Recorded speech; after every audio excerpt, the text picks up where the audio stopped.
And we are live. Gentlemen, welcome back to another episode of the Mecca of Banter podcast. I am this week's host, Henry Wind. You can find me on Twitter at Henry Wind. And let me tell you, fellas, it is a great week to be a Manchester United fan. I'll tell you that much. A win away at Luton. And as we all know, it's a tough place to play. Tough place to play out here. We have a lot to dig into. It is match week for St. Louis City. Shout out to the City boys. But let's get a quick check-in with the fellas. Lucas Winkleman, how you doing today? What's up, baby? I'm good. Good to see you guys. Stoked for this episode. Is this 2 weeks in a row that all of our clubs won their games? Oh, no, because Chelsea, Spurs, and Chelsea. Damn, crazy. No, I'm on top of the world after the last 5 games. Really excited to dive into that. Sorry that I missed the Mecca moments talking about City. Huh? Top of the world, but not maybe it's a close race, my boy. Just give it time. You'll get there too in a couple seasons. But good to see you guys. Well, Lucas, thanks for being here, brother. 11 goals in the last 2 games for you. And to a man who hasn't scored 11 goals all year, Nick Hayflinger, how are we doing? Oh, man. We're doing great. As always, you can find me on Twitter at HeyFeet4. Hey, you guys are talking a lot of trash, but if you told me at the beginning of the year that we would get points against City in both games this year, I would call you liars. So you're doing the Lord's work. You're doing the Lord's work. And besides that, I'm pumped for the St. Louis City game tomorrow. I am going and I am taking my daughter. It will be her first game, so I am pumped for that. And I'm pumped to talk about St. Louis City. So memories to last a lifetime, bro. I hope that you cherish every bit of that. Take a lot of photos. Can't wait to see. Andy Hoover, how are you doing, brother? Never better, man. Yeah, we're doing good. I think Dope said it last year where, when United was doing their thing, that I'm purely a St. Louis City fan this year. I support no other club. I never have, never will. Don't take my shtick, man. Don't take my shtick. Just kidding. Some podcasts may steal ideas from other podcasts, but not here. No, trust in Ange. Ange is the future. Ange is the way. And the discourse around that's insane. So, we're doing good, though, outside of that. Good, brother. Good to see you. And finally, my United brother, the second half of the United Corner, my guy, Connor Sindobri. Check in, What's going on, fellas? Happy to be here. One of the most informed teams in the world in 2024. There's just no arguing that. And also, City's getting ready to start. So I'm going to have 2 teams that I'm diehard for all the way through here. Bielefeld, you guys are waiting for it. Did drop points again this weekend. So we're kind of still in the relegation battle in Bundesliga 3, but we're looking to stay up. But it's good to see you fellas. Happy for City to be back. Happy to be on the same side for at least half of the episode moving forward. I guess half of the episode's moving forward, but good to be here. Let's get it rolling. Well, fellas, now that we're all started this United Corner bullshit, they're using it. I know, it's here. They're soaking it up, dude. Oh, it's yeah. The moment he said it, I was like, "Yep, I'm going to get a sign in the back here that just says United Corner." Today we have a great episode. We got our weekend recap. We have some St. Louis City preview as well as looking at the Champions League games that happened last week and coming up this week. But fellas, today is a big episode because today it's our first sponsored episode that we've ever had as a podcast. So shout out to Manscaped for being our first sponsor. So 2024 is here and in full swing. And that means it's time for a New Year's resolution check-in with our friends at Manscaped. And newsflash, it's never too late to level up your grooming game and keep your bush tamed. Manscaped's new Lawnmower 5.0 Ultra is every man's cheat code to look good, feel good, and turn the page on confidence this year. Whether you're going for the trim or that clean-shaven look, this trimmer has you covered. Trusted by over 10 million men worldwide, now is your time to get a grip on your grooming with our exclusive offer. Go to manscaped.com and use code MECCA20 for 20% off and free shipping. Again, that's MECCA20 for 20% off and free shipping. The ball has dropped for the new year, but don't drop the ball on your balls. Fellas. Did you practice that? That was thrice. I practiced it thrice. Thank you, fellas. But hey, the Manscaped sent us some stuff, and I know that you all got the chance to test it out the last week. Give us some initial thoughts on this. Guys, I had no idea that ball deodorant was a thing. And by golly, does it do wonders. I mean, I will gladly admit the crop it gets preserver. swampy down there, and it has not been swampy using that. Yeah, dude. When you look at it on the outside, I thought that it was just some sort of lotion. And, whenever I put lotion anywhere else on my body, never put it in that spot before. But it feels greasy sometimes. Sure. And ever since I've gotten relaxed, Jesus Christ. It took me a second, but I've been using this stuff twice a day now, and it is the best. Like, I never thought to put that stuff on me in that spot, and A1. Hey, we're here for A1. Personal user of the 5.0 for sure. And I have cut myself in the past with previous just general old beard trimmers, and that's not the case these days, brother. Yeah, it was a dangerous task for a while there, bro. Yeah. Like, I had my old beard trimmer from college, and like that thing wasn't safe to put on my face, much less anywhere else. So the trust I have in the product is wholehearted and true. And yeah. I've been a Manscaped like truther since like they came out, since it started. So even before Manscaped came, I've been using the products. I will continue to buy the products. Even if you want to keep sending me more, I'll take that, but I'll still keep buying it because truthfully, it's just a game changer. Like you guys said, everybody likes a little ball deodorant around now. Everybody likes those parts to smell good, Like, Hey, but the man no thing. is a gooner, so he doesn't know that much. Yeah. Shout out Luis. But get 20% off and free shipping with code MECHA20. Again, that's MECHA20 at manscaped.com. Embrace a new you and definitely embrace a new trimmer courtesy of Manscaped. With that being said, your balls gentlemen, will thank you. Your balls will thank you. Man, if you didn't think we were going to sell out so fast, you guys were so wrong. Because we were taking that opportunity. So here's everyone's shout out that come to the Mega Boys, come shop and see what's up. And gentlemen, I promise you, it won't just be your balls that are thanking you either. Happy Valentine's Day, Lucas. Happy Congratulations. Valentine's Day. That's great. Also, speaking to the sellout, Manscaped also hooked it up. They sent us some shirts, sent us some boxers, sent us some toiletry kits. 3 of us are wearing the shirts right now, and I think 4 of us, maybe more, are wearing the boxers right now. So we believe in it, and thanks for being here, Manscaped. So, fellas, let's talk some footy. We already talked some ball, but let's talk some footy. So the weekend recap, we're going to kick it off. We're not going to touch on it too quick or too much because Butchie isn't here. But Dobes, you got a good look at this Brentford-Liverpool game, finishing 4-1 in Liverpool's favor. That's not only a big result for Liverpool, but that's a big result for the title race. So give us your thoughts on the game and what can we expect going forward? I think the thing with Liverpool, and obviously it was sort of my United bias going into the season, like picking them to sort of finish like farther down the table. But this team, it's like we talked about Klopp inspiring them. It's so apparent. Like even without Salah, yes, I think the biggest takeaway from this game is the injuries and can they cope, because they still are very much in 4 competitions.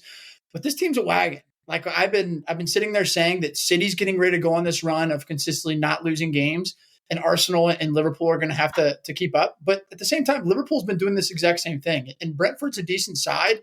And just the way that it can be anybody from Liverpool. Like we see the amount of people that are scoring goals from them. It can come from anybody on the field at any moment. And they're just a dangerous team. It's like you look at Endo and that midfield of guys that we didn't really necessarily, at least in my opinion, didn't think were going to be a midfield to potentially be leading the Premier League. And you look at McAllister and you look at Endo and you look at sort of the jobs, and you got to mention him again, Connor Bradley, who I know that Trent was out, but Connor Bradley was bald again. But this Liverpool team's rolling. Yeah, this Liverpool team's rolling it, and whether it be feeding off Klopp leaving or whether it just be, the quality they have, regardless of who's in the lineup, like they're rolling. As much as they pain to say it, I don't know if they're a favorite still. I still like City, but it's going to be tough to get them off the top spot. Yeah, I think Dobes is spot on. These, I think they're nobodies, but like their backups that they're finding are still performing well. So like it's hard to even look past them. But I will say my agenda is still holding so true, because I thought they looked quality and Trent was not in the lineup at all. when Bradley's on, I think they actually can possess normally and play defensively as a back four instead of kind of figuring it out on the fly. So I think they play a lot better without him on the pitch, and I'm going to continue to bring that up every time they do. My concern on Liverpool is that the incorrect Spurs goal that was given to them in the previous parts of the year has since turned around and been flipped on its head, and that they are getting calls. Yeah. Things that should be penalties that aren't, or vice versa. Like a football tackle? Like a football tackle on Ivan Toney. And I don't think it's as extreme that like I'm not crediting their success to that, because I agree with everyone. They're a great team. And in a 4-1 game, obviously they were the better side, but also it was 3-1 at the time, and it should have been 3-2, and that changes the swing of things for sure. But I'm nervous about that. I'm nervous that Klopp isn't not in on it. Good Lord. But everyone loves Klopp apparently. So it's just, there's weird things that I don't like to see, although they're still absolutely dogging teams at the end of the day. So it really doesn't matter.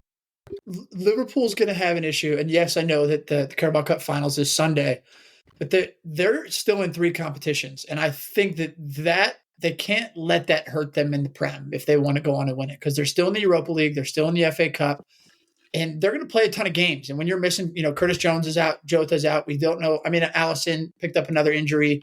Thiago's still injured. When you're playing in this many competitions, it's like I'm already seeing the Klopp excuses 2 weeks from now when somebody gets hurt this weekend, and it's going to be fixture congestion. You know how he fucking does it. It's like clockwork.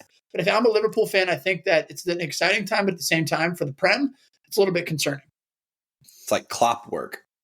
Yep. Come on now, fellas. We're here for it. We'll see. We'll see how it goes. Lucas, you have a lot to celebrate this weekend yet again, and by a lot, I mean 5 goals against Burnley. Are you all just coming into form? You have a couple of good games, or like what's going on with Arsenal right now? Yeah, I've got a lot of thoughts on this, but I'll try and be concise. I want to start with the fact that yes, I know it was a game against an inevitably relegated Burnley squad. But on the road in general this year, we've been fantastic from the beginning. And we saw that, I don't know if you guys watched the game or not, but Odegaard's beautiful half volley in the first minute was disgusting. Quality finish. Disgusting. The ball too, like the ball across was sick too. Yeah. And honestly, I'm not even going to talk a ton about this game specifically, because although, I may not have predicted us putting 5 in. Granted, our recent form I may have, but we've scored. I've got a lot of stats for this, but we've scored first in 14 of our 18 away games this year, and in 7 of our last 8 Prem fixtures altogether. So I think that key for us is continuing to start hot. And I know that in the past, towards the beginning of the season, when we were in our slump, and then here and there last year, we weren't doing that, or we were trying to, but then we'd get caught off and there'd be a bad mistake, and then another team would score early, and it would take a lot for us to catch up. We'd get spread out trying to do so, get scored on again, so on and so forth. So nonetheless, we held them to 8 shot attempts, 0 on target. Against West Ham, 1 shot on target. 1 shot on target to Liverpool, and 3 to Forest. So in our last 4 games, we've allowed 5 total shots on goals. That's crazy. And then we scored 16 goals in those same amount of games, and that's not even including the 5 we scored against Crystal Palace the game before. So 21 goals in the last 5 games is insane. So while I'd love to talk about that game more, half the fucking team scored on them again. We knew it wouldn't be close, so I'll just leave it at that. But I do want to talk about what the fuck Arteta has been cooking up since our midseason slump. I think there's a lot of recency bias all around the game, obviously. But I haven't heard a peep about us signing a striker in the summer since before the Palace game a month ago, since January. So with us firing on all cylinders right now, getting goals from 9 or 10 different players in the last 5 games, I think for me it comes down to 4 things. Time off, set pieces, our ability to rotate players and not suffer from the injury bug, thankfully, knock on wood, everybody, please. and then our wingers and captain. No shot. Yeah. And then our wingers and captain finding great form. So time off, that time in Dubai was exactly what we needed, and I know we've talked about it before, but just the disconnect, reset, and refocus was it. I do think it gave Arteta time to kind of fine tune and tweak our game plan into what we've seen them do recently. I think it's sometimes tough across all of our teams when you have to play at the weekend and then a midweek game as well to find enough time to adjust a game plan in a big enough way while also fitting in a couple recovery days. So I think that week allowed us to do that. Set pieces, we typically pack the box 5, 6, 7 guys, and I think a big piece of that is having the majority of them being 6 foot or 6'1" and taller. And when you got guys setting picks, it certainly helps too. Yeah, it does. And it does. Like extra time.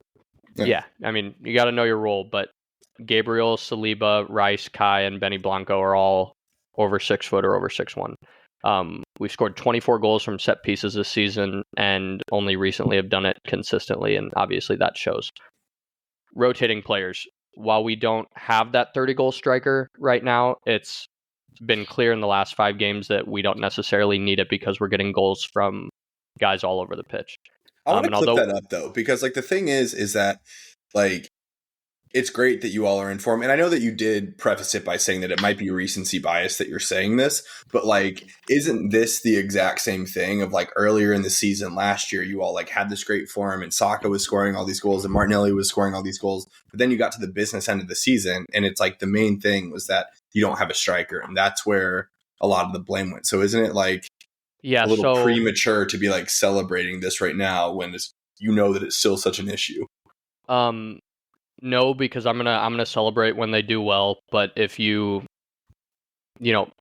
finish my thought there, although we didn't win the title last year, it did work for most of last season with our wingers and Odegaard getting 15, 15, and 14 respectively. Yeah. So, depending on the team's style of play, I don't think it's always fully necessary to have that one guy that you have to rely on when you can rely on 3 to 4 guys that can get you 10 or more goals in a season. And that obviously adds up to, in this case, last season to more than that 30-goal striker. So I think that for me right now, we still need to be looking at a striker in the summer, but we've got a lot of guys wanting to score and are, as of the last 5 games are converting. And so that, gives me a lot of confidence in the squad that like they all want to attack and don't just want to feed the one guy at the top. So your manager's been talking about Kylian Mbappe more than signing a striker recently, so I would hate that. It's just kind of wank material to me for a guy to just be talking about another team's player, especially when he knows where he's going. But, personal opinion. We'll see. Think the thing, a guy can dream. I agree with what you're saying in terms of like spreading the goals out. I don't necessarily think it's like the emergence of Saka. You can't, like, you'd be remiss not to talk about how good he's been, just specifically over the last like month and a half. Him and Haaland are the top goal scorers in the Prem in 2024. I was going to say that. I think the biggest thing comes with it's a lot easier to be the 4th, 5th, or 6th goal in a game like that, to where you need Saka to be that guy in late March when it's going to happen. City and it's 0-0. Not even City, or it's going to be 1-1. Like, remember the Bournemouth game last year that was so important to like the run. Like, it's 1-1 against Bournemouth late in the game. Like, that's where you need. It doesn't have to be a 9. Obviously, you want a 9, but that's where I think you need. And it looks like it's going to be Saka in terms of just like it looks like he's willing to take that burden on his shoulders this year. I mean, could be Trossard too. Like, we played him at striker the last couple games, but he has to be in the lineup. 9 moving forward. Like, he has to be. He's a baller. But I think that's what we'll really see. It's like obviously 11 goals in the last 2 games with none conceded is incredible, and it's kind of making a statement. But I also think it's like we're going to learn a lot more about this Arsenal team when it does come to 2-2, 1-1, 0-0, crunch time. Those are where titles are won. But obviously you have to be over the moon with current results. I'm so excited, and that's not to say that we won't get goals scored on us the rest of the season, because we will. But Raya also hasn't played a wrong foot since this run either, and prior to this run, we've seen him make a couple howlers or have a couple howlers here and there. So I think that Arsenal Twitter's been talking a lot about, now that we're playing really well, getting Ramsdale in there. And while I was pushing for that, the first half of the season, I think that you can't mess with the mojo right now. You just kind of have to ride it until something happens, whether that's, a team scoring a couple on us or us, dropping a couple points and tying somebody, whatever the case might be. But I think in terms of, keeper as well, you kind of gotta ride that. But I saw something funny the other day. It was talking about, because Arsenal has scored so many set pieces, but it was a United account that was, of course, like, we took City's chief football officer, we're taking Newcastle's sporting director. We might as well take Arteta to be a Ten Hag set piece coach. Just bring him in. Might as well, whatever. Back to this game, the only thing I wanted to bring up, and this is actually literally no banter, if you like, I think Dobes and Winks are the only two who watched it, but I didn't think that was a pen. The second one, I didn't think it was at all. I don't even think he got what is a pen now? No one knows. I know. That's the fucking problem. Pretty sure we have an episode title. Yeah, called very that. True. We didn't come to a solution at the end of it either. Yeah, go back and listen.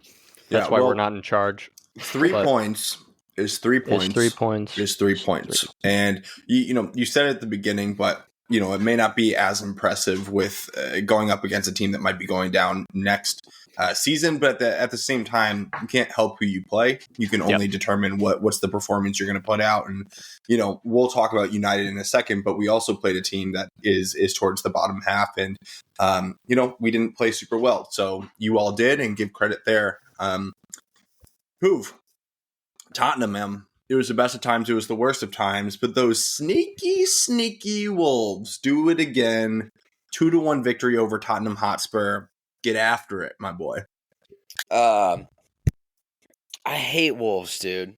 They do this every year. Same, bro. So do I, dude. They do this every year. They blow it against every other team but the Big Six, and then they show up to play against the big boys. So that's annoying, and it happened again. But, you want to stick with some set pieces? We can stick with some set pieces. We've been terrible on them. Terrible on set pieces. And it's not necessarily – we've scored a couple. The set piece defense was was the downfall. But truthfully, bro, Wolves could have had 4. Hwang Yi Chan missed one early. As Pep would say, the other Korean guy, I think is what he said word for word. Pedro Neto, dude, dogged us. And to be fair, he's been dogging everyone. Even when they played Chelsea last week, I texted in the group, I was like, he's an absolute dog. He's an absolute dog. So, Chilwell was on an island, but dog. He's going to look so good in United shirt next year. That's crazy. I heard Spurs already put a bid in. No, but for real, they could have had a bunch. Obviously Spurs are going to be open at the back on the counters, but they were just so clinical on them. Truthfully only on one, but they looked like they could score every time. Not having Destiny and Pedro Porro sucked. I think that was the story of the game, to be honest with you. Yeah, but they're not as Ben Davies and Emerson Royale are not as good. That's just truth. Everyone can accept that.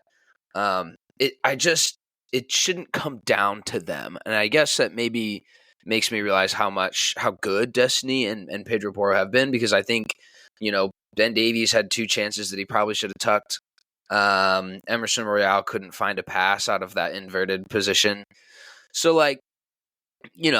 that wasn't great. I'm not ready to throw the loss out because of that. Lack of creativity for sure. Wasn't Matter's day. He's not really been the same since he came back from injury. I mean, he's been. You can still see everything going through him, but just a little bit less dynamic, maybe. It was a tough watch, and I'm gonna blame Hen for the second goal, because he sent in a group chat and was like, "Hoove, I think it's coming 2-1. You guys are dogging. It's a matter of time." And then literally, I pulled open my phone to text back. I was like, "Stop!" They go on a counter and bag one on a Pedro Neto assist. João Gomez. You guys know who this cat is? You ever heard of Too João tall. Gomez? Yeah. So, it was a bummer. The discourse online has been about Ange. I think that's the stupidest thing I've ever heard. What are they saying? Just people questioning him. General, it's probably the first time that he's been kind of questioned, but like right on schedule. It's right on schedule. Dude, it can't be a schedule, bro. It can't be a schedule. Like, this is the most attractive football we've played in years. They're in fourth or they're in fifth now. Like, brother, let's go back and look at what happened last year and how we fell apart completely. Just stick with somebody. We're gonna be fine. Everything's gonna be fine. Needing your top players to have games is going to be crucial. But it's not the end of the world. No one got relegated. We're not going to get relegated. Anything better than 8th is an improvement. Give the guy some time. You can see that there's actually funds being put into the squad now. It's just like the first time that I've ever seen that. So it feels like there's a project. He said the exact same thing Conte said, like, what was it, 18 months ago? He's like, I'm a manager, not a magician. So didn't love that comment, frankly. But he's right. This job's always felt like you need a damn magician, bro. So, why does that change? You move. They don't play this weekend. Can't ruin my weekend. Now it's up to St. Louis City to determine my mood on Saturday. No quarrels. Don't worry. Be happy. Was Timo missed? I don't know. And when he subbed in, I thought this was interesting. He subbed him in at striker. He subbed him in through the middle, which I didn't love. I think I follow this Invert the Wing account, who for a really long time I kind of was like, oh, this guy might be legitimate. He's got a Class B coaching license and whatever. But now I think he's just a troll. But he does make a good point in the sense that a lot of times Richie's scoring goals, yes, but he's scoring goals on one time across the box or headers or things of that nature. I do think we score more goals with Sonny in the middle just because of his ability to link play. Richie doesn't have that, but it's no slight on Richie. It's just, if we're gonna use him as a piece to build around on the wings, he's got to be able to turn, find a pass. That was gonna be my comment, because I think Richie looks so much better when Timo's with him. Yeah, it was a weird one because Kulusevski was Great ghosting. finish. But then he had a great finish. He's one of those guys you can never count out. But like, there were so many lackluster. Like, it felt like no one could put it all together at the same time. Yeah. So I do feel we'll probably see Brendan Johnson again. I don't. It's just they're different players. You've got Brendan Johnson, who's a vertical threat and fast and pacey and can find himself in the right place at the right time. And Decky's not as fast. He's a great dribbler. But when you can't create, and there were so many opportunities for him to put in a good cross or find a final third pass that he just didn't do. It just felt unorganized. It wasn't working. It didn't work together. But this is the first time we've really had some guys healthy too at the same time. So now you're kind of back to square one a little bit, to where he's got to figure out the best formation. He's got to figure out the best guys. The personnel is pretty much locked up until that top half, and that's where it gets interesting. So I don't know. Here you go. Yeah, I mean the thing is you all are not a Premier League winning side, so to expect the consistency at the top level from every single game, it's just not going to be there right now. And so I think, like, I don't know why you're laughing. I'm saying that, like, it's not an overreaction at all from what Hoover's saying, which is good to hear, because I think, like, some of the other Spurs Twitter from what you're saying is people are I thought you were calling for going Ange, into and it's like, that's why I was laughing. no, Sorry. no, not at all. It's Brother, just, we've never been a Premier League winning side. That is no banter. That is just true. No. But I'm saying, like, if there's a dip in form and a 2-1 loss to Wolves, like, it is not the end of the world. And just like you said, like, Ange will have to figure that out if he wants to get to that point of title contenders or solidified top 4 every single season. You have to win those games even when it's hard. So, like, as someone who's not a fan of Spurs, like I feel like Ange is in one of the most secure spots as a manager in the Prem. Like there's not many more coaches I'd put above him in the security standpoint. So fuck off, the Spurs fans. That's stupid. I know. There's so many weird things just kind of bouncing around, like just thoughts on Twitter, and it's like the Brexit boys are complaining about all the tourist fans. We do now have a stadium where you're not gonna just bring in locals every single week, right? And we've got Heung-min Son, who's an international icon, and we're bringing Eastern Asia out to these games all the time, and like people are complaining about things about those, like they couldn't get the fans engaged. 90% of that gets taken care of when you put on a really good product. So it was frustrating. You could the whole game was frustrating. Decky's goal came out of nowhere. Like there was nothing for them to build on, and there were so many aspects of it that just sucked. It burned. You want to beat Wolves at home. That you see that one on the calendar, and like you should come away with 3 points. But as we've seen, this is kind of just what Wolves have been doing too. I don't think it was a lack of respecting your opponent thing either. It just didn't. It just wasn't the day. It didn't work. Didn't work. And you live and you learn. You move on. Yeah, Dobes always says, like, whenever we play Wolves, that it's always our bogey team. And I was kind of hoping that after Ruben Neves left to Saudi, that, like, that wasn't going to be a thing anymore. And they just are. They just figure it out. That Portuguese core still gives me nightmares. Too. Yeah, it's insane. Yeah. And Pedro Neto's going to get swooped up this summer. I thought he was going to go last summer, but had the huge injury. We've said before. Yeah, it was the injury thing, last season, maybe even the very season before. Very injury prone. Even still. Yeah. Still young, that's the thing when you look at it. It's like you can kind of figure that stuff out in completely separate point. But Gio Reyna the same way, super injury prone, but when you're still 21, 22, like you still time to figure that out. So on to Man City Chelsea. Also, fellas, I don't know if you all watched. I made a TikTok before the games this weekend, and I predicted all the match fixtures. And with the exception of this City result and the Tottenham result, I got all of them spot on, and I even guessed the majority of the scorelines correctly, which is crazy. Oh yeah. But should have had a parlay. That would have been nuts. Would have lost because I obviously didn't hit these two, but the City-Chelsea game, I thought it was going to be like a 2-0 victory for City, and it came away 1-1. I have some thoughts on this one, but Nikki, I'm going to give you your microphone first. The big thing that I'll call out, though, is that City is now 4 points off of the top spot with the game at hand, but 4 points off the top spot. Have your flowers, Nikki. We're back. We're back where we belong in 10th. So World trophy hanging in the rafters. Absolutely. All is well. But no, I thought we looked good. All things considered. I know in here we have Haaland missed a lot of opportunities. I think they missed a lot towards the end of the game as well. But I also think we missed some as well. And I definitely think the scoreline could have gone our way. I think the things that we looked good in and we normally haven't this season are like the little things, like the crisp passes, the first touch, the passing it around the back, Enzo taking risks on some of his breaking the line passes and then working off.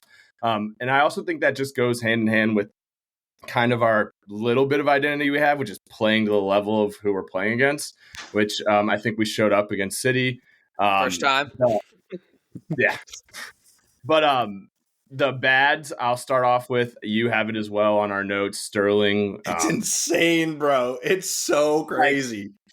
I had some of the guys over, the Chelsea guys over to watch the game, and he literally, when he gets the ball, he looks to take someone on rather than look at anyone else or try to continue the passing of play or any bit of the flow. He just stops it, immediately tries to find a player and take them one-on-one. It was a great finish, and I'm happy he scored. He should have had 2 or 3. The other one is Jackson. I think in front of goal, the man is a deer in headlights. Obviously, I think out wide is where he belongs.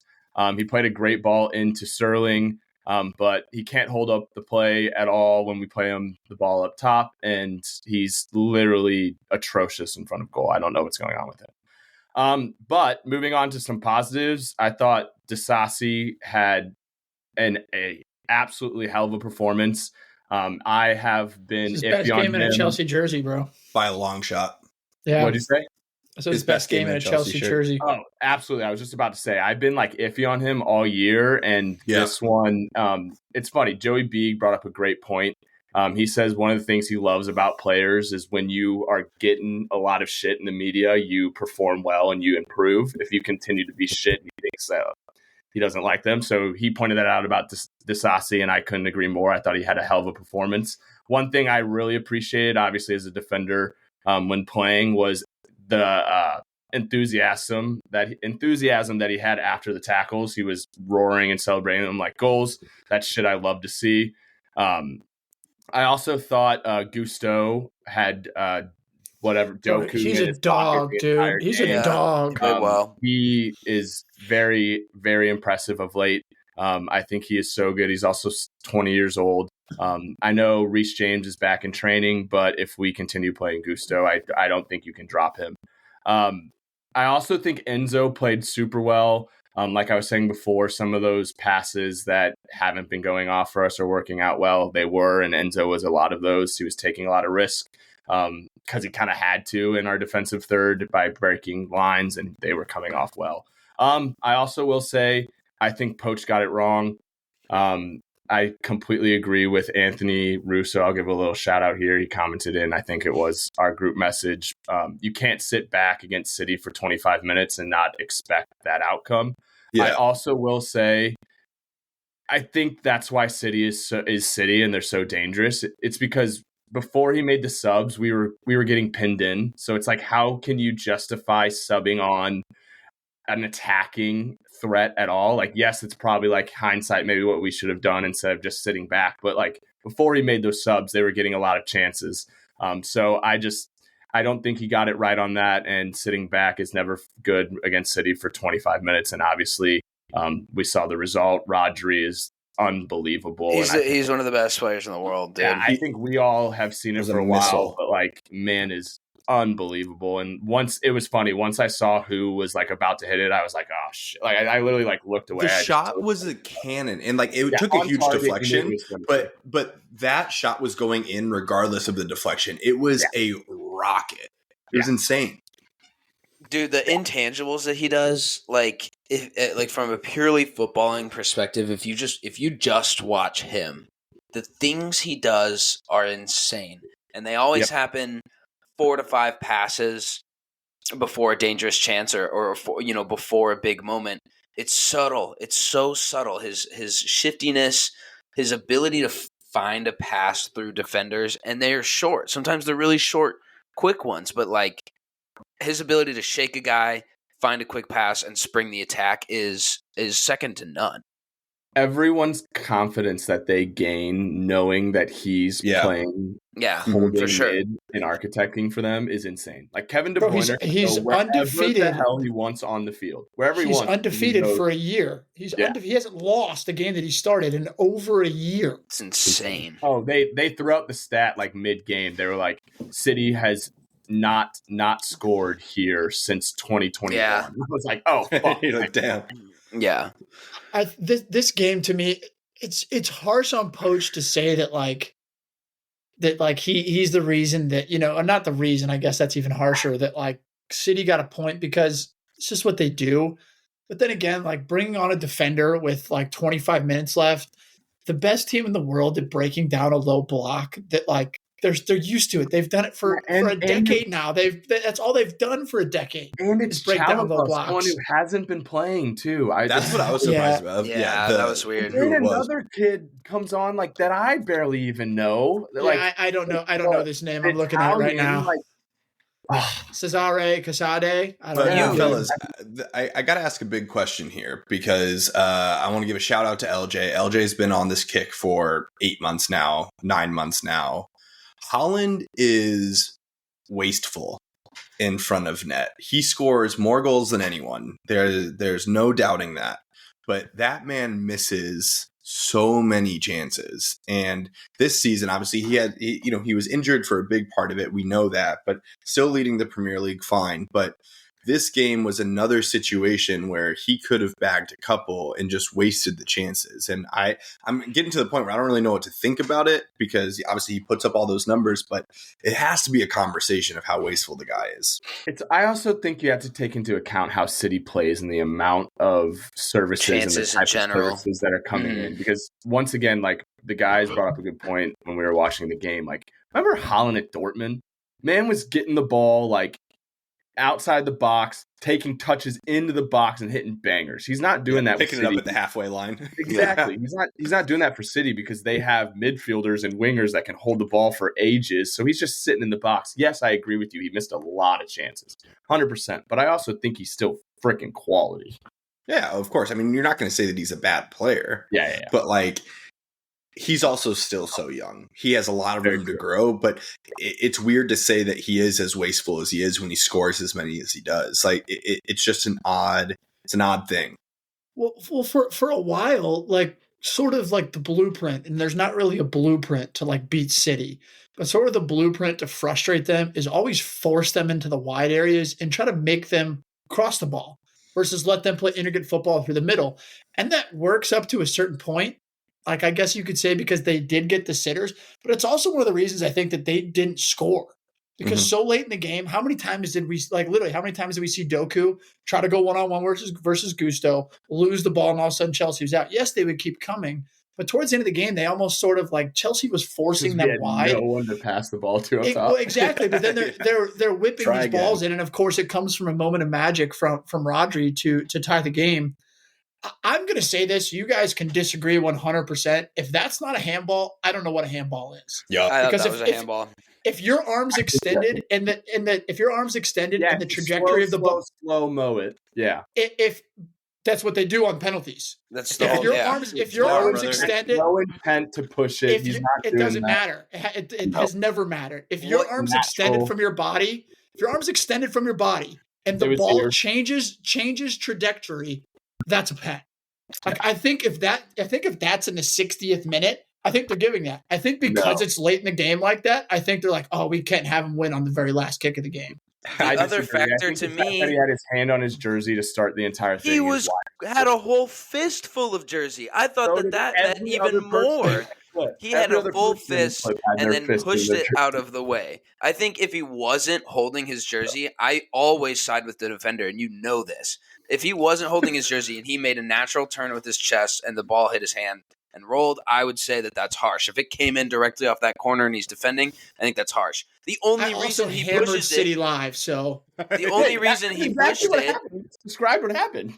The only reason he pushed it was because his hand was grabbing a fist full of jersey. It was extended already, and then he turned with the jersey and moved the ball. Those are two totally different things. I'm okay with a no call, but the notion no call. But I thought the notion that people are saying that it's like a clear, blatant no pen is insane to me. I don't think it's called. It doesn't get reversed. I don't think it's that by no means, because I agree with the statement you made in the text, Dobes, of like we've seen way worse. We've seen 10 times less called. That should never be called. But that's not. Yeah, that's just not the standard that of the refereeing. Never should be called, I don't think. I think that's a stonewall, but I do too. The fact that people in the group message were like, "There's no way, LOL, there's no." Like, this is the first thing they said on the broadcast after. Literally, they looked at Tim Howard. He's like, "Yeah, it's pen for me." There's no way. Clear cut, not pen. It's unbelievable. Dobes, you have a lot to celebrate, my friend. 3 points is 3 points. United comes away with a 2-1 win over Luton at Luton. Tough place to play. In front of Harry Styles himself, Sir Harrison Styles, in the stands watching his Manchester United boys. Thoughts on the game, my boy? I mean, going into the game, we knew this was going to be difficult. Like we saw Arsenal. It took a 97th minute winner to get a win. We saw Liverpool. I think it was like 92 or 93. To get a draw. And like we saw like 2 weeks ago with like Luton against Newcastle, where they were down and they come back in the game. So Newcastle's a good side, and you have to give absolute ton of credit just for the effort that they showed yesterday.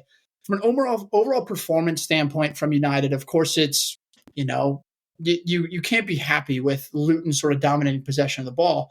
But I also think you have to look at a few moments within this game. Like obviously you look at the first goal, you can say, of course, it's a terrible bad back pass. From a Cassie clearance, it's a bad back pass. But like what doesn't show is the fact that the moment that ball goes deep, Haaland's sprinting 40 yards straight downfield to put that press in. It's like you have to credit the work rate. And then the finish is unbelievable as well. We saw Bruno miss one. We saw Garnacho miss the same exact chances, and Haaland that made that look easy. Then you go to the next one, Garnacho shin ball that goes directly at Haaland, and his ability to chest that ball into the back of the net is like he 100% meant to do that. I will not take that from anybody else that he didn't mean to do that. He said he meant to do that. Kid's on fire. 7 goals in his last 6 games. The youngest player ever to score in 6 straight Premier League games. I think our win rate with Rashford, Garnacho, and Haaland up front is like 82% compared to, and we're averaging like 2.7 points a game versus I think we're somewhere like 40% when that front three is not starting. So the front three for me is a positive, and we should have won this game by 4 or 5 more goals. I think the main concern coming from the United game is sort of the same thing that we've had all season. It's we can create these dangerous chances, and yes, we may not score, but it's our inability to dictate a game. What Ten Hag wants to do is it's no secret that Man United right now is we're a counterattacking team. It's who we are. It's what our identity has been this year, and we sort of own that. But I think what kills me is that you see how quickly that Luton can break the press. And what we saw earlier in the year with United is we try to sit in a 4-2-3-1 and press. But what teams would do is they'd toss in that wing back or a center back or whatever it may be into center midfield to sort of give that double pivot and make it easier to break the press. And what we did with Cassie back is we've sort of switched to this 4-1-4-1 where you have Cassie sitting as a lone 6. You have Mano and Bruno who are supposed to press the 2 6s. But what's happening is the moment that pass gets beat, it's Cassie versus 2 guys, and he doesn't necessarily have the legs or the ability to make those intercepting tackles. Yes, he's good at it, but he also, I think he's like 2.9 times he's being dribbled around a game. Like his legs are sort of getting up to where he can't make those tackles, and you're seeing it to where he's having to make those last-ditch challenges, and that's always been part of his game. But now, even more than ever, it's being exposed just because of how quickly we're being played through the press. And then once we get played through the press, I can't think of a single time yesterday where I was nervous that Luton was going to score. Give credit to the way they do score. I personally think that Onana should have done better, but I can't think of a single clear-cut chance that they had the entire game that made me nervous. What is so frustrating is the fact that the moment that we do get the ball, it's like because we're so good on the counter, it's all we do. We rely on, all right, 2-touch, boom, let's find somebody deep, let's find somebody. We're losing the ball. I think Bruno lost the ball 17 times, which is insane. But by the way, Kevin De Bruyne lost the ball 32 times against Chelsea. So he lost the ball 70% possession and 40 other line-breaking passes. He lost the ball 17 times, but his ability to get on the ball and not be able to just stop, turn, play triangles, keep the ball, keep a little bit of possession, and dictate the game. When Manchester United goes up 2-0 against anybody, and you can't put your foot on the ball and dictate the game, and I mean for 5 minutes, like 5 minutes, you know that it's a fucking problem. And when you're relying on an 18-year-old to be your best midfielder, who like Cassie needs to take pages out of Mano's book because he was the only player that had any sort of balls to, sit there and put his foot on the ball and pass the ball a little bit. But, it's overall, you're happy with the results. Tough place to play. Like I said before, I'm not necessarily going to be over the moon until I get a full performance. The difference is that Ten Hag he made the reactionary changes he needed to make. The moment that Johnny Evans came on, Johnny Evans was fucking mint. The moment that Scott McTominay came on, he wasn't necessarily great, but the whole game changed. And so we made that reaction to not get Cassie or Maguire sent off, and we take the 3 points and we move. Oh my God, Cassie should have been gone in the 60th. Bro. I was about to say, bro. That's insane. That you guys are insane. What do you mean? The second yellow? Should have been a yellow. Woodrow on a yellow card in like the 7th minute does the same thing to Maguire right after that. Oh, not every single foul is a yellow card. It's not 100%. Frustrating. What's frustrating to me is his second foul, Cassie's second foul, is a yellow. His first foul is nowhere near a yellow. And that's the frustration. It's a half toe where he barely catches the guy. Yeah. and he gets a yellow on because a his break. They were driving through the middle of the field. He was the last guy before the back line. That's a yellow every time. 2 minutes later, they didn't give a call to Luton because Casemiro's not on the back of the jersey. Like, I'm in complete agreement that the second one could have been a yellow, but at the same time, not every foul on the field is a yellow. Like, the referee lost that control of that game. Yeah, way before that happened. Mainu's foul was worse than anything. Dude, dirty player. Mainu's card was the perfect slide tackle. It was the perfect slide tackle. You guys, they're individual moments. You guys had to have seen the clip going around. The Rashford press with Barkley, just like that's it. Yeah. I could go on for 20 minutes about that. Okay, well, do it. I think when you were saying breaking the press, I think Rashford does affect that a little bit because he's not pressing as hard sometimes. Yeah, but the difference is you're not pressing when Rashford's sitting 20 yards from his own box. Yes. And if you watch the play, it's the 91st minute after he just sprinted to the corner, and the moment that Ross Barkley dribbles around him, he dribbles into 3 defenders and then passes a sideways backward pass. I wasn't even going to reference that, but you have to say, watching Rashford, Garnacho's in fault as well. I feel like they don't press sometimes, and that's why they're able to break. Garnacho's on the press. The only reason that it's even brought up is because it's not the first time. If that was the first time that we'd ever seen Rashy not press hard, or at least just look like he's giving a shit, then it wouldn't have even been a conversation. But that's the only reason it came back up. Rashford was very solid yesterday too in all aspects of the game. Yeah. I'm not arguing defensively, that either. Defensively before that, but it's like I could pull a 1-second clip of Saka right on that. in the 80th minute when a guy's sitting there and he's just like kind of moving side to side. It's like Rashford has historically not been great at defending. That's just not what he does. But like the pulling a 1-second clip to be like, well, get rid of your star boy, he's got to go, is just fucking insane to me. Yeah, it's lazy. But I think the big things for me of not finishing the chances from Garnacho and Bruno was screaming at the TV at Amsterdam. Shout out at Amsterdam one time, but I was screaming at the TV about that. And then Bruno in general, bro. I think Bruno's really sliding off. It's really frustrating. I think he looks fatigued. I think he looks tired.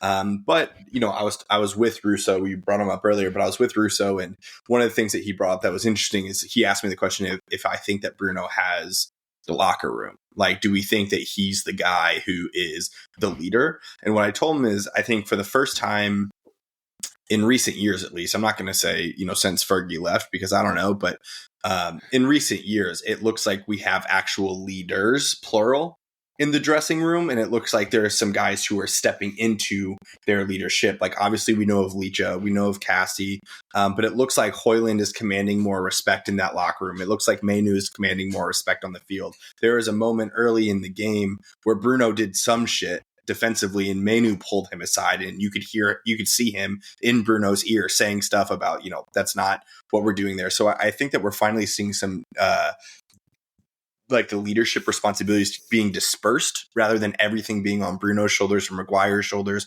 over the last couple of years. And I think that that's going to bode well, at least for the rest of the season. We'll see what happens next season. The United Twitter is never a dull place ever. This week was talking about it's time to cash in on Bruno and send him off to some other team. And I think that's a little reactionary, but you know, it'd be worth a conversation for me if a team comes in for 60, 70 million for Bruno in the summer.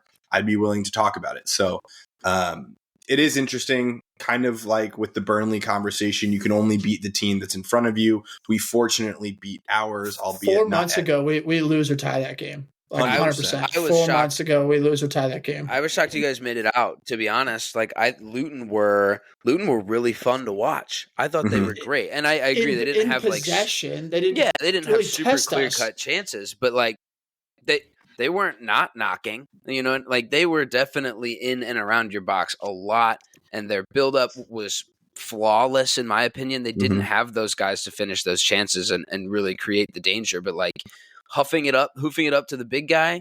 Big man number 9 brings it down, finds a pass out, win the second ball every time, and then they're on. Like it worked to a T. I was really impressed, and I think that's just more credit to them. You know, on a newly promoted side, there is an aspect of needing to sit in, but they don't want to. Like sometimes you do it too much. Sometimes you don't do it enough, and I do think they should have had another one or two, hung up on them too. But I was so impressed by it. I was so impressed, and I thought that a couple extra pieces in and around that box, they get one at least. I thought they looked great. I think that's and you never want to say this about your own team, but the fact that what Luton struggled to do is break down the low block that we sat in, because they would break the press and then they would try to break down the low block. And that's where it was kind of like, we had Johnny Evans. I think he ended up with 13 clearances just in the second half. It was like, ain't no thing. They were sitting there whipping crosses in, and like, we were happy to deal with it. And that's never the way that we want to play, but it was effective, Yeah. I have a quick factor cap for you fellas before we move on. Factor cap. Ross Barkley is on the plane to the Euros this summer. Cap. Because really? They have so many players. Run through that midfield, Hen. Brother, I think that it's a fact. I think that he's nailed on to play the 8. And I don't think he's going to start. I think that they're going to find a way to play Bellingham, Rice, and Foden. I think that that's how they're going to go. But I think the only reason you may have credit here is because we're talking about Gareth Southgate. I don't think any other manager in their right mind is making that decision. And you even said it, and Ian Wright said it. Kobe Mainoo deserves it. He was. I think he deserves it too. He was exceptional, and he's been exceptional, and I'll give you that 100%. So, to compare those two guys, if we're talking about a similar position, they were the two best players on the field, but one of them's a hag, an old man. I'm saying cap. I listened to Rio's podcast today where they're reacting and literally talking about this exactly. And his point was he can see Calvin Phillips not necessarily going, because now there's not really an excuse. His form's been terrible. Before it was he's performed well in an England shirt, so Southgate's gonna bring him. Rio's point was that you still have to bring Henderson, because when you look at a player like Henderson, that would fucking kill me, bro. But just listen to his point. His point was you have to have a captain, and he's not going to be the captain, of course, but people in the locker room who have been there and won things. That's an important aspect to do. It's like, we all love Harry Kane. We think Harry Kane's a world-class striker. Harry Kane's not a captain that's ever led a team to a trophy. And I do think from a locker room perspective, that's why he's saying that he thinks Henderson would go. And I could seriously see him taking Kobe Mainoo because he thinks he's the future, versus just Ross Barkley, who probably does deserve it, but at the same time sort of building for the future and being like, I'm going to bring Kobe. Or James Ward-Prowse probably deserves it as well. There's a ton of guys that also deserve that spot. Midfielders. Yeah, but I do think Henderson is going to be God. We're talking about Southgate. I know, bro. I know he's going to bring his boys. But Henderson brings up a good transition. Carabao Cup final, which is a prestigious trophy. I don't want anyone to talk. Up the Chels, baby! Up the Chels! Yeah, we have a showdown this weekend between Liverpool and Chelsea.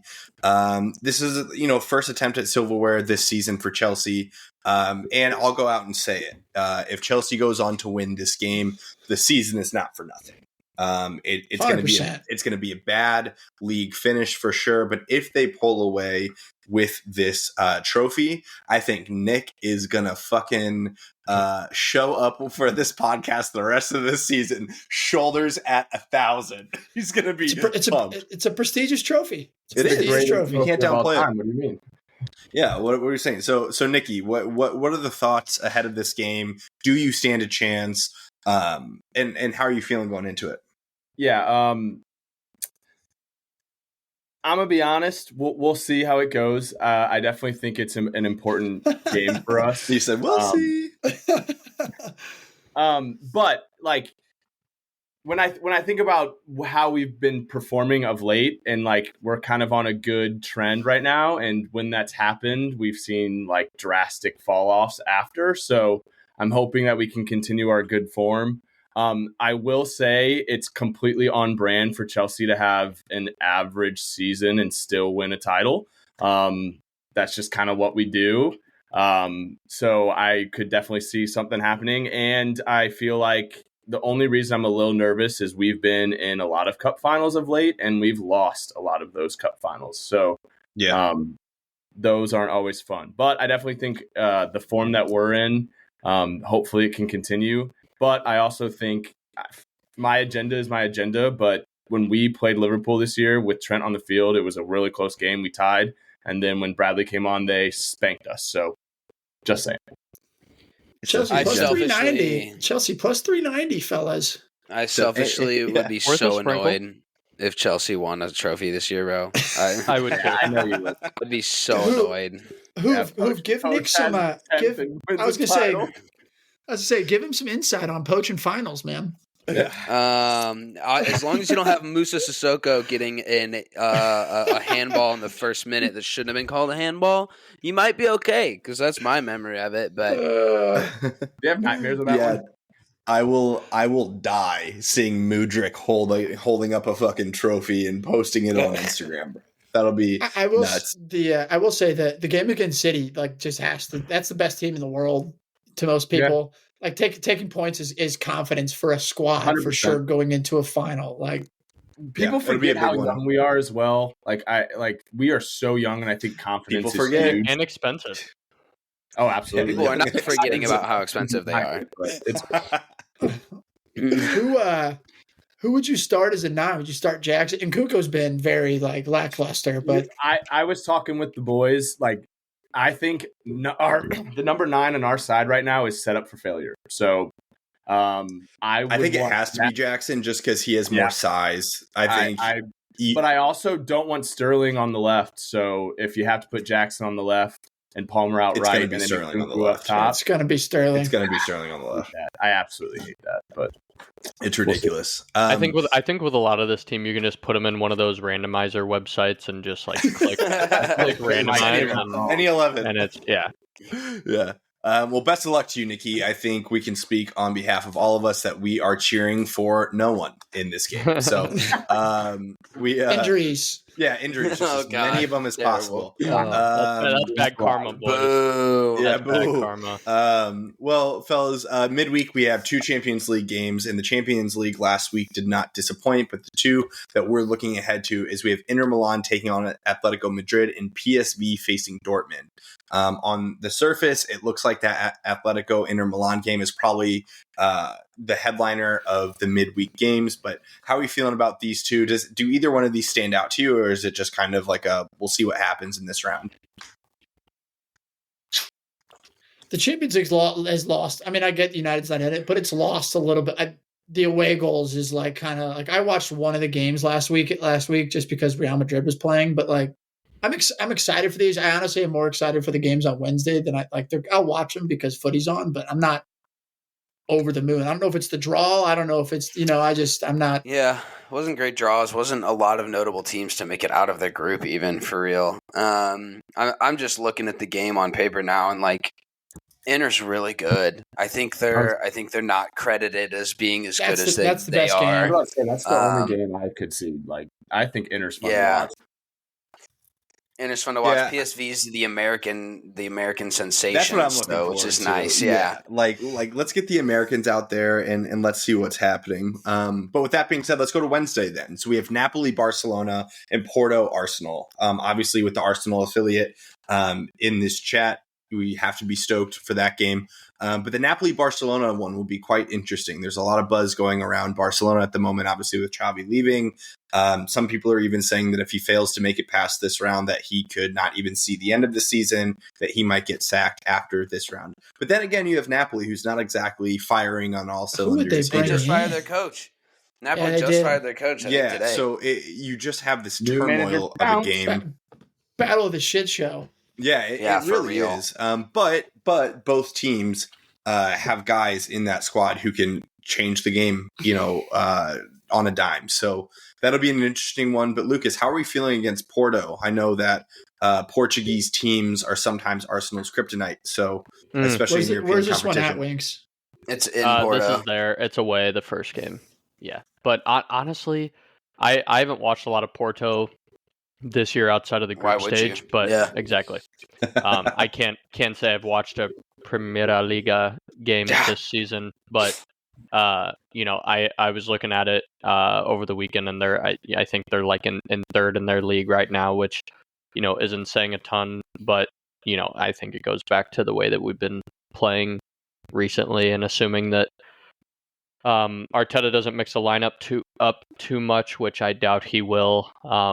There's rumors that Partey will be fully fit for this game, so I could see him. Yeah. Is he able to travel out of the country? Yeah. I was going to say, bro. All of us at the same time. Good God. No, but there are rumors going around that he's gonna be in the squad. I don't know about. I doubt starting. Obviously, I doubt his first game back is starting in a Champions League game. But if that rumor is true, could see him coming on sometime in the second half. But Arsenal's not really great at confirming rumors, so Yeah, but no, I'm excited for it. It's obviously been a while since we've gotten to watch Champions League football, minus last week. So I'm just excited to watch them, twice in 1 week coming up. But yeah, I have a hard time seeing you guys dropping anything here. Yeah. I think Arsenal's don't see it happen, but probably right behind City, in my opinion. As crazy as that sounds, in terms of no, man, and I think also maybe Real. I think is like another one you could toss in. There's like top three. I'm not ruling out Inter yet either. I think they're going to make a run. Bayern could bottom out themselves, bro. That's what I'm saying. Bayern is going to go out. Dropping points to Bochum this weekend. Amsterdam. There's a whole Bayern supporter section at Amsterdam losing their goddamn mind. I love it. At Amsterdam. I love it. Yeah, it was awesome. Brutal. But no, nonetheless, if I could have picked a round of 16 opponent, Porto would have been on the short list. So just more than anything, thankful that we got that, and similar to a couple of our last Prem games, as long as we take advantage of the games that we should win, I think we'll be in a good spot. But again, hope Arteta doesn't switch up the lineup. Yeah, you just never know. You don't, but it's the champions, fellas. Champions League. Last but not least, fellas, MLS Home Opener this weekend with St. Louis City. We're recording this Monday night, so it is February 19th, and tomorrow when this goes live on Tuesday, it's the day of the CONCACAF Champions League. So we'll get the opportunity to see 2 games this week. Next week's episode, we'll have 2 weeks of recaps to come, but we kick off against Real Salt Lake this weekend. And last year, just to remind you, we went 1-1 with them in the series. We tied the series. We had a kind of an interesting run. We had a 3-1 loss at home in June. And if you remember, what's that kid's name? Diego Luna, bro. I hated that game. Luna. He was a dog. Yeah. He was everywhere. He was the best player on the field by a mile. But then we went to their spot in March and thrashed them 4-0. So we did our season preview of the St. Louis City team. That's up on our Spotify, up on our YouTube now. Go and check it out. But Real Salt Lake has 4 incoming signings this season, all on the left side of the field, seemingly left back, left winger, striker. Do you have any preseason thoughts on this game, or is it something that we'll just have to wait and see how we go game 1? I think it's hard to predict much outside of game to game with these guys. Yeah, I was gonna. Whatever we see tomorrow could be completely different. And I do think since we've had some of those signings come in, I do truthfully think it'll be rotated. We won't, so early in the season. We talked about it a ton on the preview, but it's about longevity and it's about closing the season well. So I think that with the learning curve, we will see some early rotation, and I'm cool with that. To be fair, obviously you want to win your games at home no matter what. You win your games at home, you set yourself up really well for the rest of the season. But they're going to be tough. They were one of that I remember that game losing and how angry I was in the stands. Yeah, me too. And that's the last thing that you want to give to your fans in the second match in the stadium. So who knows? Yeah, not sure. I will say that I think this is a good time just to say that I hate Don Garber. I don't really have much to say about the game because I do think that it's very reactionary. It's very tough to predict the game when there's a game in between it. I'm going to say we're going to win because we're going to win a lot. But I also want to say that Don Garber's an idiot. Like, just with all the discourse that's come, are they even serious? Are they legit going to play? Like, because there was the rumors that the season was in doubt because the referees. For the fans that don't know what you're talking about, give some context to why Dan Garber is a piece of shit. Well, I think the whole deal, and we talked about this in a previous podcast, the whole thing where currently MLS players are not allowed, or MLS clubs are not allowed to play their top team within the US Open Cup. It's essentially, the goal is to make the Leagues Cup sort of the main focus as that third competition, so to speak, for MLS teams. Most MLS fans, or most, I guess, US soccer fans, see the Open Cup as a way for, kind of like the FA Cup, kind of like the FA Cup is in England, where it gives the opportunity for these lower level teams to play top MLS teams, to go to big stadiums, to really make a name for themselves. Not only that, obviously St. Louis has a ton of history just in the Open Cup with how many times they've won it. But essentially what's kind of going on right now is, I did see that, and I can't remember the guy's exact title, but it was today that, do you remember his title? Is he CEO, whatever it was? The US. I can't know. It was like chairman, I think it was. Yeah, it was chairman. They essentially asked the MLS asked the chairman of the US Open Cup to step down, and he stepped down. Essentially, with the goal, MLS is sort of focusing on, the commercial side of, we're going to focus on the Leagues Cup. Messi won the Leagues Cup last year. Let's make the Leagues Cup a big deal. And a lot of fans are extremely mad about it. Everybody sort of sees right through it, sees it as a money grab, sees it as the ability for them to make extra cash, put it on Apple TV versus YouTube. Show some Beats by Dre commercials with MLS logos. So on lame. And it's essentially just commercializing the sport versus what takes away from that grassroots approach of, we want to see these teams get an opportunity to play at City Park. We want to see players have an opportunity to make a name for themselves. Dude, and that's one of the things that I feel like we have a bone to pick with him on, is like, we're starting the season with replacement referees. For those that don't know, the essentially the CBA that they gave to the pro refs was not good enough. The pay is too low. I guess the refs don't even have benefits. There's so many things that are pointing basically back towards Garber to being like, this guy's a total POS. So that's another. The fact that we're starting with God knows what refs, and we thought the refs last season. We thought the refs were bad anyway. Yeah, I have no idea what we're gonna see, because I know for a fact, Butchie would confirm, Dobes, you can too. Those high school refs suck. So if we've got lower quality refs, there's just no way it's gonna go well. It's a mecca of banter to referee a game. I know for a fact I would be a better ref on the pitch sometimes than some of these other cats. So let's go. That's one. We're charging $200, $150 to $200 for these new kits that they've rolled out all week. There's a laundry list of issues with the MLS right now, and I know that we're going to see protests from the Luligans on the Leagues Cup. I'm personally not going to the Leagues Cup. I have no interest in paying money to go watch that cash grab, and I think we're going to see that kind of trickle down. And I do hope we see something from the Luligans soon. I would love to just see couple Garber out signs maybe, or an ML dollar sign with a little slash through it in the middle in the supporter sections. I think those types of things should stick around all year, because they're pulling away the fabric that we fell in love with the European game for. Like, the concept of being local and of having this jeopardy on you every single season.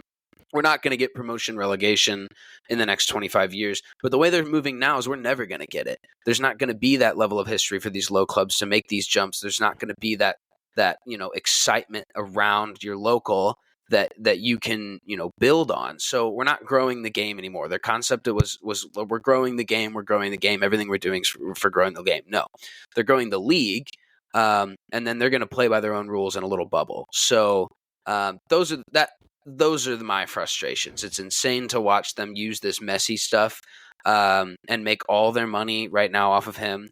It's overdone. I'm kind of tired of seeing the guy's face in our capacity. Love him to death, best player ever, no question, unbelievable. But I'm tired of seeing it.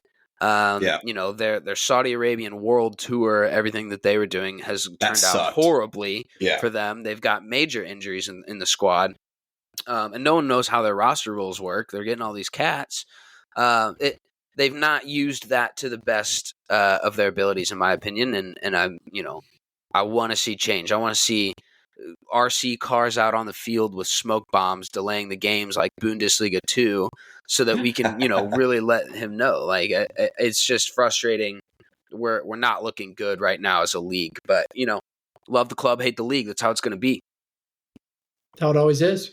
Yeah, how it should be.